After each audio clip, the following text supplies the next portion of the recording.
Play tomorrow night. Ooh. We have to wait another day to see the Lions kick off in their matchup against the Ravens on Monday Night Football, and this is going to be a great one. Two of the top three scoring offenses squaring off under the bright lights of a national audience in Charm City with some of the best talent in the league going head-to-head in a raucous environment. I know that Woj will be drinking his gin. Will be drinking his beer. We'll be eating popcorn, but Dan Campbell looking forward to seeing it as well. I think you just always want to prove your worth no matter who you're playing. And this one happens to be against an outstanding opponent. These guys are in it every year. You know, they've been that way for years. Coach Harbaugh's done an unbelievable job. And it's in prime time, man. And so it's just the perfect storm. And, you know, you find out where you're at. You find out where you're at a little bit, and that's a good thing. But anytime you got a chance to go compete and you get to play against the best of the best, man, I mean, this is why you do it. I bring that up again. This is why you do it. This is why. That's why this league is special, man, because it's top tier freaking competition, and it's fun. All right, so here we are back at the round table with you two.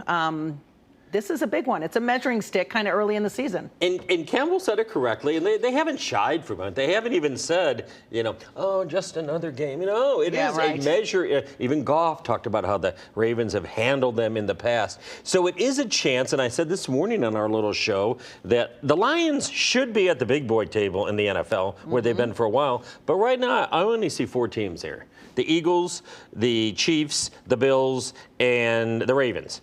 The Lions can get their seat there if they beat the Ravens, and I think I'm positive they're going to be much better equipped to handle them than they were 2 years ago, 38-6. I'm not positive, though, that they're going to win it. You've got the 0-2 Chiefs at the big boy table? Yeah, right. The winless Chiefs? They still have 2 games in. Will, Baltimore, number 1 scoring offense, number 25 scoring defense. Detroit, number 3 scoring offense, number 22 scoring defense. 2 games in. This is going to be 2 games in, granted. This is going to be a shootout in your mind. Can Detroit keep pace? I think it kind of has to be a shootout for the Lions to have a chance. I think that's their best avenue towards winning this game. And look, for all of the heat that was on the defense last time they went down there when they gave up touchdowns on 4 straight drives to begin the game, the offense on 7 straight drives to begin that game either went 3 and out or turned the ball over. And so they have a script to flip themselves. And look, I think this offensive line grew up in a big way last week, especially in pass protection. And if Jared ends up having to drop back on Monday night 30 or 40 times, you hope not, but if he does, you should feel better about the way they can hold up, especially in the middle with essentially 2 rookies in Mahogany and Ratledge. But let's see how they do against the noise in Baltimore. Right, and I was going to say, how much did John Morton learn from that first loss at Green Bay with what to call, what to do, how to maybe simplify a little bit? Correct. I think they probably have figured out how to handle the communication issues, because it wasn't just Goff getting the calls to anybody else. It was Decker and Tate Ratledge and Graham Glasgow, the new center. So I think, but again, until you get in, and every one of these stadiums is quote unquote the loudest stadium, it seems like, especially on Monday Night Football. It's a huge challenge. What is it going to be like to see this team try to control? I mean, that's a 2-headed monster between Lamar and Derrick Henry. Obviously, bread and butter for the Lions is stop the run.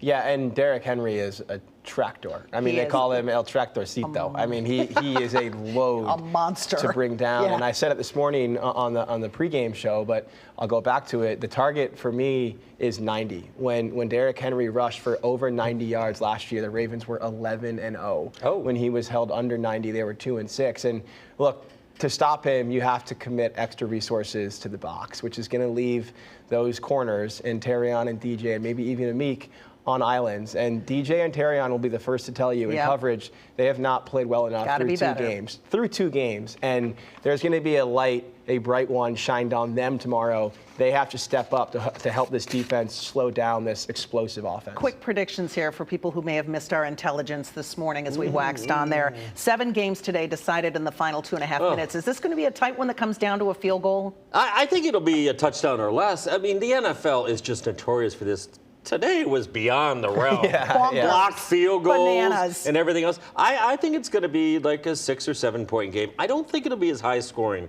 as your. I think the Lions are going to try to run the ball and control the clock a little 10 bit. seconds, Will. Final thoughts. I do think this is a close game. I think it's a back and forth game. I think it might come down to which team has the ball last. I think the Lions cover. We'll see if they win.